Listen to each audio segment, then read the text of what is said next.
Jap had the body removed out of respect for the victim's niece. His attention is commendable.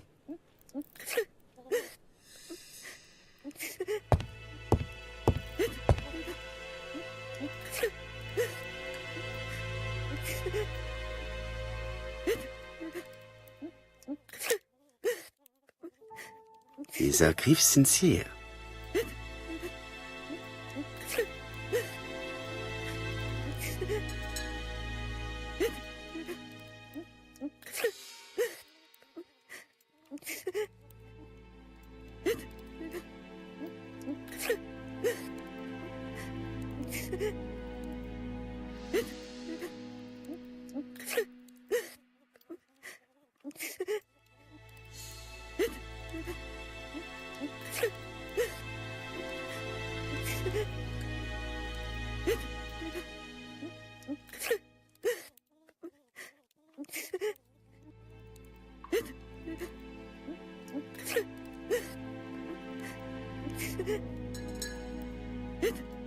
She appears to be very upset. She's dressed in mourning. She looks fragile.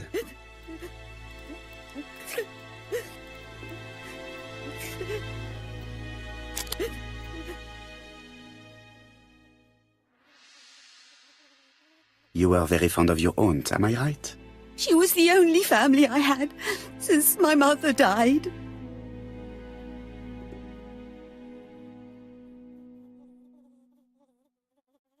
Your aunt did not have any children, is that correct?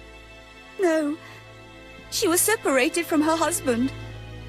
What do you think about Franz Ascher, your aunt's husband? He never left her alone. Poor aunt. She used to drop by all the time and make a scene.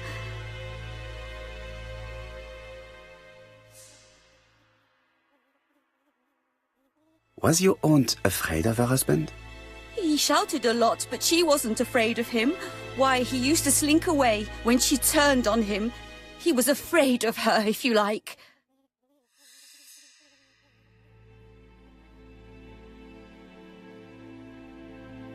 Did your aunt enjoy good health? She had a bad throat, but she was well cared for by a doctor in London. Does Franz Ascher work? All he's done for years is drink and gamble, but he used to be a very good cabinet maker. What does he live on? My aunt used to give him 5 shillings a week.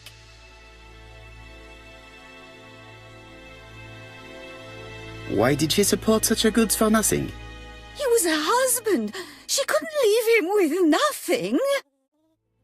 I understand. You have been of great assistance, mademoiselle.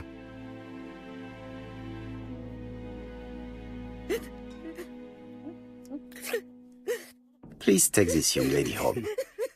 My pleasure. Well, this Franz Ascher does not seem to be quite so dangerous as Jap says. And since Alice Ascher gave him money regularly, it was not in his interest to kill her.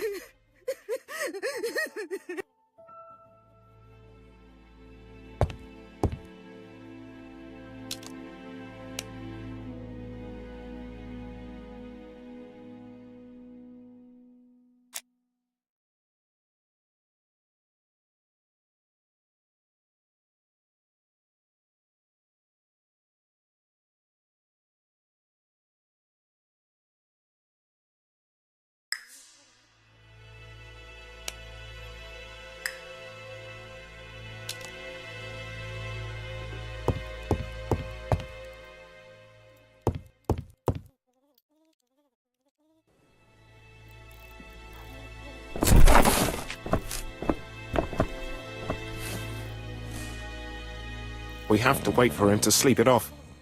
He's all yours, Poirot. There are a few things I need to check. There must be some way of sobering him up. I wonder what his wife used to do. He must have scared the customers away.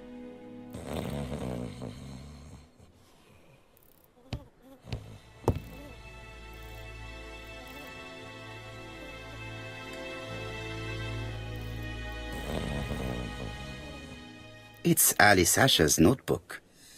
Ah, that's interesting. It probably contains information about her possible debtors and creditors. oddly.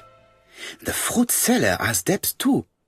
She will probably be more cooperative thanks to this piece of information. Mary Drower was telling the truth. Mrs. Asher regularly gave money to her alcoholic husband.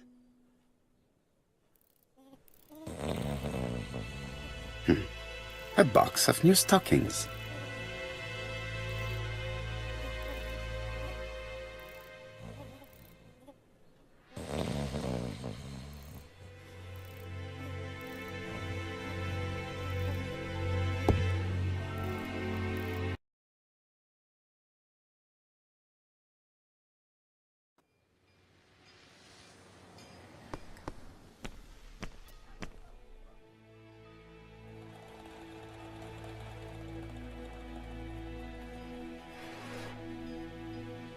Your fruit is rotten. What? A foreigner dares to say that? According to the victim's account book, you owed her £10 for tobacco and magazines. That's a lie. She owed me £1. I swear. Now, please be so kind as to explain this. Look at my account book. Alice owed me £11 for fruit and vegetables. I may have had a slate at her shop, but she had one at mine. She owed me £1. And that reminds me I have to get it back from her niece. That is quite enough. Your account book has saved you, but I might ask Chief Inspector Japp to throw you in the cells for 1 or 2 nights while he checks your entries. Do you want to go to prison? Prison? Now that's not fair. I haven't done nothing. In that case, I am counting on your full collaboration. Yes, sir. Of course, sir. Listen, I didn't kill Alice, I swear. But it's true that I did go to the shop yesterday. At what time? 6 o'clock. She left me a note saying she wanted some strawberries if I got some. I received them late, about 6. So I took them over to her. But you did not see her. She wasn't in the shop, so I just put the strawberries on the counter and left.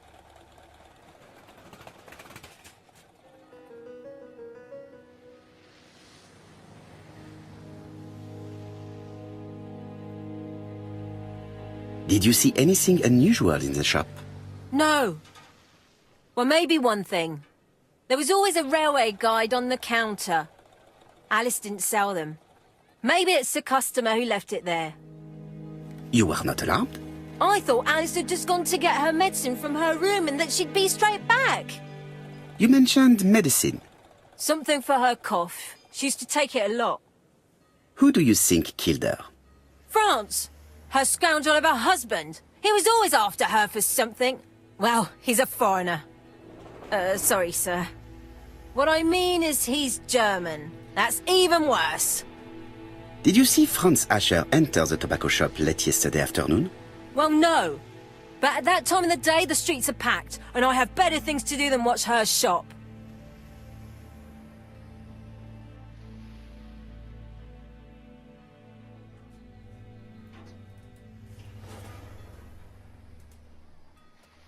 I'll just borrow your bottle a moment. Take it. It's what Alice used to sober up her husband. But try not to empty the bottle.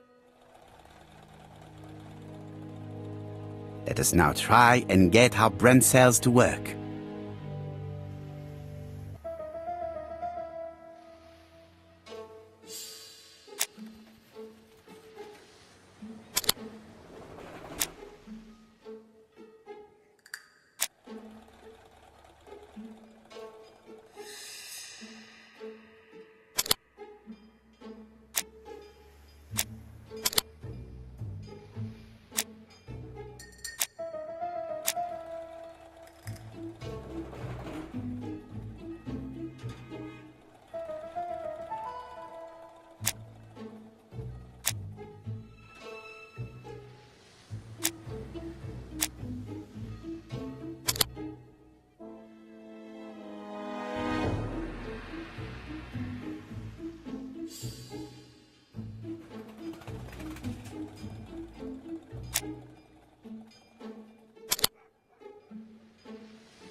Mes amis, I can say without a doubt that poor Mrs. Asher was killed between 5:30 and 6.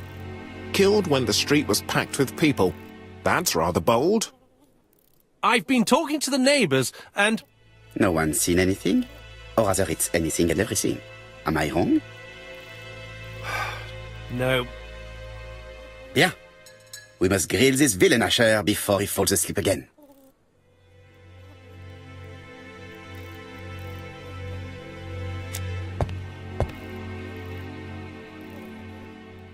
This man is in rather a bad state.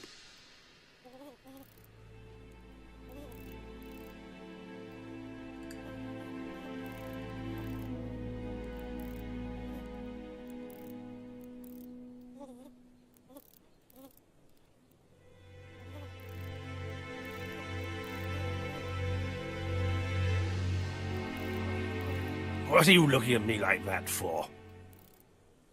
This man has been fighting and he smells of alcohol.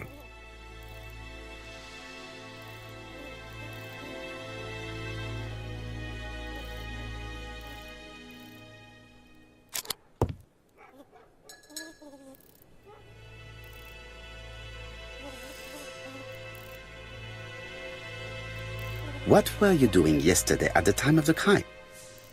Can't recall.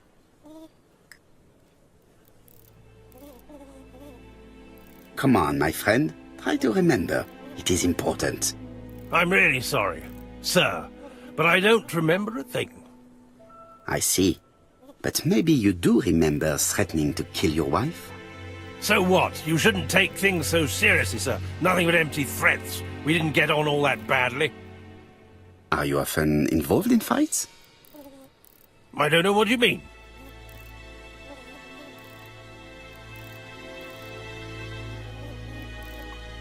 The truth is that someone gave you a good beating. A beating? No way. All right, he tore my coat and gave me a black eye. You see the state of him. Very interesting. Who is the other that you struck? Probably best if I tell you everything.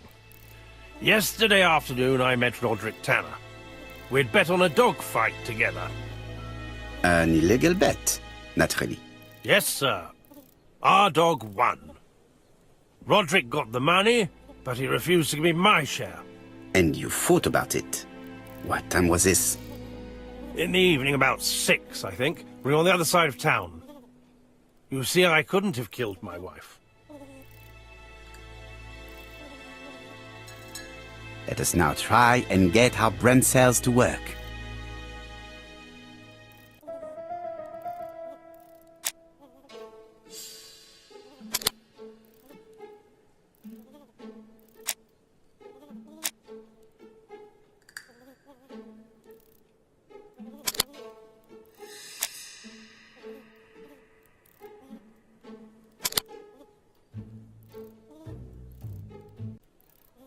The murderer probably pretended to be a customer. He hit the shopkeeper from behind as she turned around to serve him. Asher's alibi appears to be confirmed. All the same, I'm going to call and check that he did have a fight with this Tanner on the afternoon of the murder. You can never trust this sort of chap. One thing is certain, Asher was a ruffian who used to beat his wife. But he is not very educated. It certainly was not him who wrote the letter signed ABC. Let's resume, Hastings. We know the murderer pretended to be a customer. He did not kill her for money, that appears to be certain. I agree with you on that point. And the murderer left an ABC guide as a signature. Therefore, it's likely he wrote the letter. Indeed, but that doesn't explain why and how he did it. You are quite right. Why he did it is a mystery. But as for how he did it, we do know enough to try and reconstruct the events.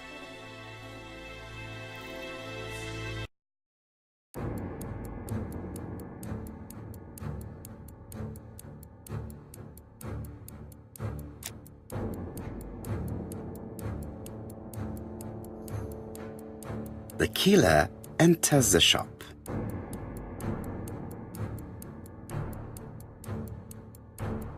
Mrs. Asher turns around to greet her customer.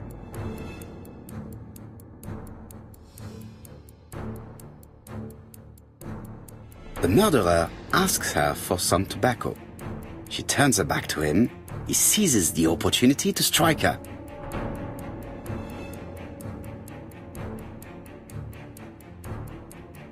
He then places the ABC upside down before leaving. Everything appears to match the crime scene, mon cher Hastings. That is exactly what happened.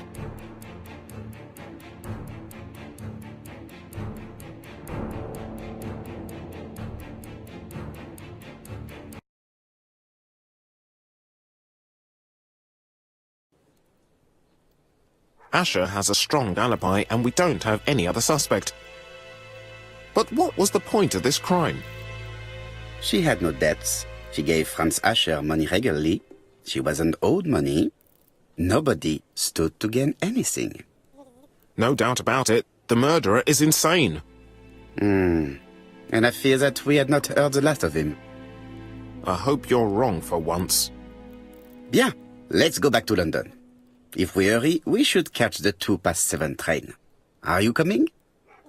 No, unfortunately, I have to talk with Andover police. See you soon, then. Are you coming, Hastings? Let's go home, there's nothing for us here.